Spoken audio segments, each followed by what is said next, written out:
Welcome to the Space in Between podcast, a series where we will talk about everything and anything mental performance in a bite-sized fashion. I'm Sienna and I'm here with Frida. We are both certified mental performance consultants. I'm from Ireland and Frida is from Sweden. On this podcast, we share our knowledge and passion for all things sport and performance psychology. This includes all things mindset, exercise, sport, everyday life, and insights into how we help ourselves and others with developing our mindset. Let's get into another one, Frida. Do it. Today's topic is showing up proud. It's a good one. It is a good one. Mm. And it's one that maybe we don't think about a lot. No, we talk about it quite a bit though, don't we? Oh, specifically? Yeah. Yeah, that's true. And that's why we're here talking about it on Yeah. this podcast. Talk about two main things in today's episode, and that is the value in showing up proud and how we can show up proud. Yeah, that sounds about right. Let's get into it.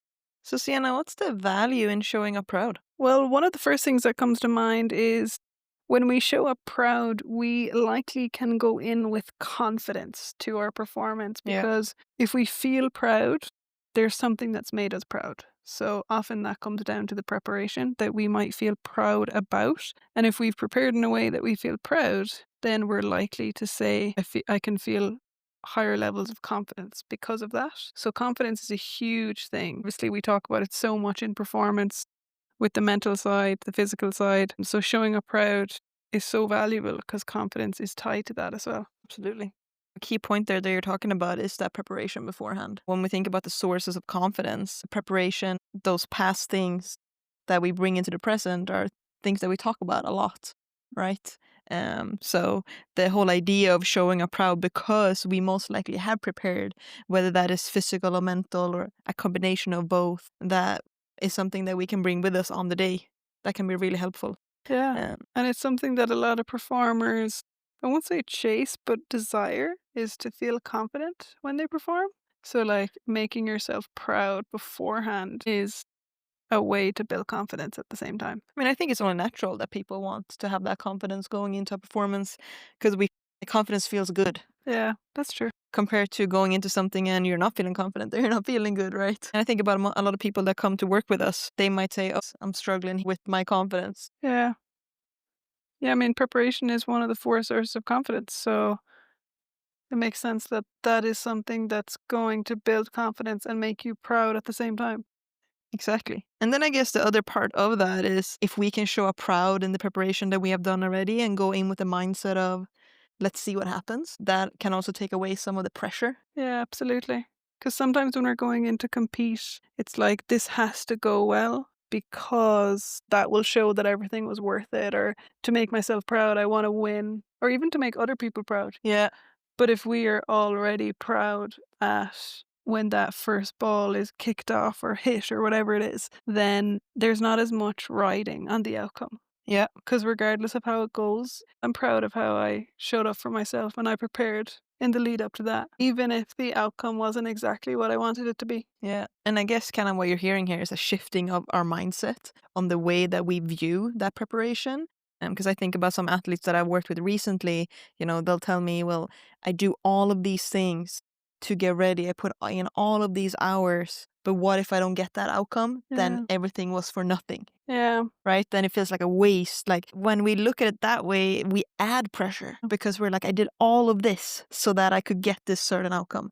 Yeah, it's this tricky thing to navigate in terms of sports psychology because not everyone works with a sports psychology consultant. So when one does work with a sports psychology consultant, there is this idea that I'm doing extra, I'm doing more. So that should lead to a better outcome. And that can add more pressure, like you said. But seeing the process as I'm doing this because I want to look back and say I gave everything and I'm proud of that. Yeah. Anyway. Yeah, so that really shows that shift in mindset, right? From the pressure of, oh, I've done all of this. I should get X, Y, and Z results. And if I don't, then it wasn't worth it. Yeah. Compared to what you were saying, I go into this performance, I have prepared to the best of my ability. I'm excited to see what I can do. And I'm proud of the time and effort that I put in already. Yeah. And I've been on the both ends of the outcome here when I competed in the Worlds last year. This is something I really focused on in the lead up to it, was making myself proud before I stepped on the court. Yeah. And I executed that really well, and the outcome was favorable. This year for the All Ireland Championship, I was really proud of how I prepared for that as well.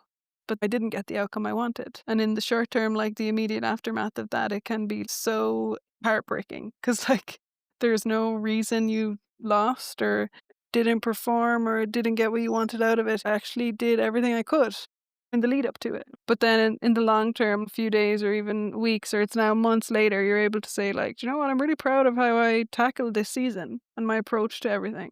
I wouldn't want to do it differently just because, oh, if I knew I lost, I wouldn't have tried as hard. I'll do the exact same thing next year and see what happens again." I mean, there's a good few thoughts that popped into my head just when you were saying that. We're not going to go off on a tangent on too many, but I think the conversation that we're having now that shows for you, talking about those two specific examples, we can't control the outcome. And that is what can be sickening, Yeah. right?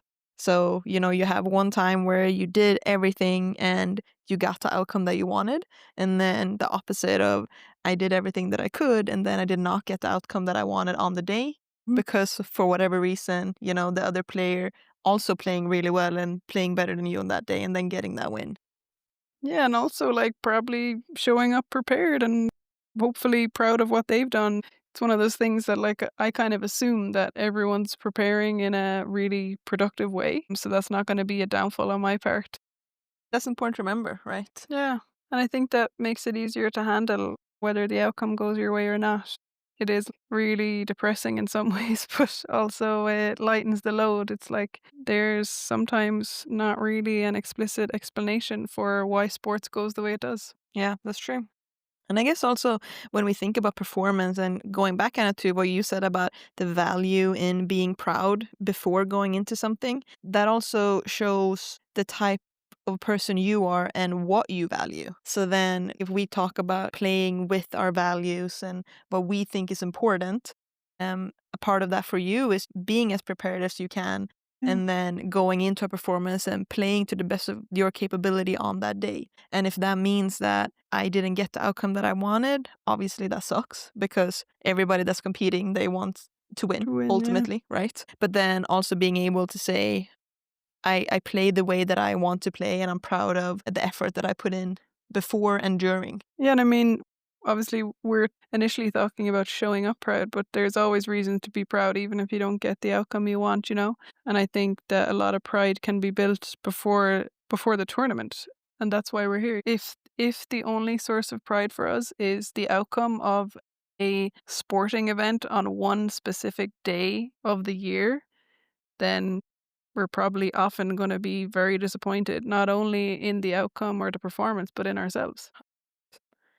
I mean, we train so much more than we ever compete. If you compare the handball specifically, the amount of hours you spend in the court training compared to the amount of hours you spend playing games that are competitive and that impacts your ranking or the All Ireland or whatever it is, there's such a difference there. I know.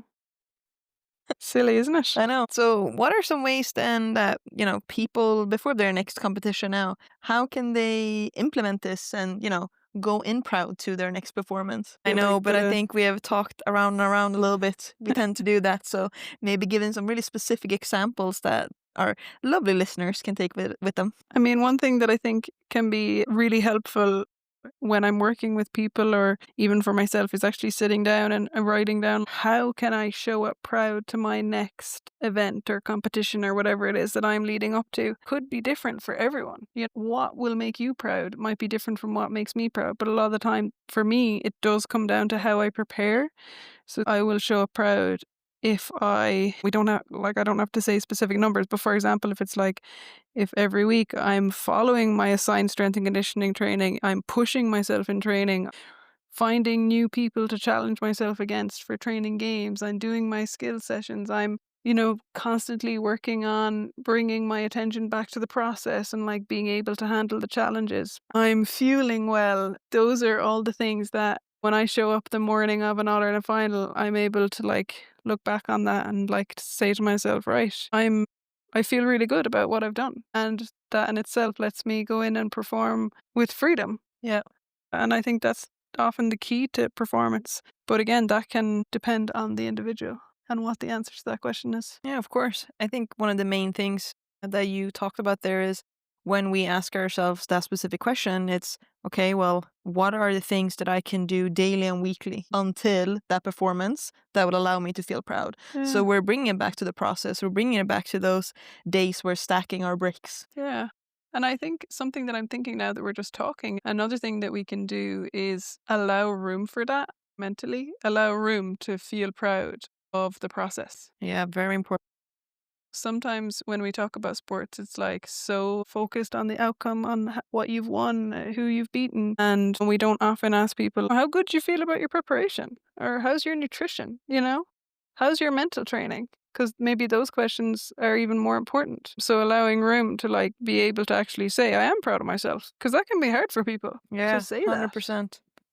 I don't know. Sometimes there's almost this thought that, oh, you can't do that. If you don't have anything to show for it, you can't do that. Yeah, and for me personally, one of the most interesting thoughts I've had post winning the worlds, which that's something that you set as a goal for so long. It's great that I won, but like the thing that I'm most proud of is that I, in a way, in the last decade have lost so many finals and still just kept putting my head down and kept building a plan to like work for the next one. And like last year I trained for like 4 to 5 months towards this specific thing. And like I'm so proud of that more so than like I played really good on that day, which I think maybe some people are that's a bit bizarre. But for me that's kind of the things that make me tick. Yeah, I mean, thank you for sharing that. Because the reality is that it's also individual. What's going to make you proud leading up to a performance? But a lot of the time, there will be certain things that you have in common. It's a part of the process. Yeah. So that's the key. That's the key. Is that is the always key. what we say? Focus on the process and the outcome will take care of itself. It is always what we say. And you would know that if you listen to all the episodes of this podcast. Exactly. We talk about focus, being present, and focusing on the process. So next time we see you at your sporting event, which maybe never, maybe sometime, I'm going to ask you, what makes you proud? I mean, I think that's a key point. Maybe for our next YouTube video, I'll find some handballers to ask. Good idea. I know, that is a great idea. So keep an eye out for that as well. So now we're on that topic. Remember to check out our Instagram. And our YouTube. And our YouTube. We also exist on TikTok. Obviously, you have this podcast. And we're really reviving our YouTube now. So there's a lot of fun things coming up. So definitely be on the lookout for that. Same name as all the other platforms, the space in between. Mental performance consultant. Important, yeah. And I mean, if you add Frida and Sienna there, you'll definitely find us. Yeah. I suppose that neatly wraps it up, doesn't it? It does. But one thing we always say to remember, keep using the space in between.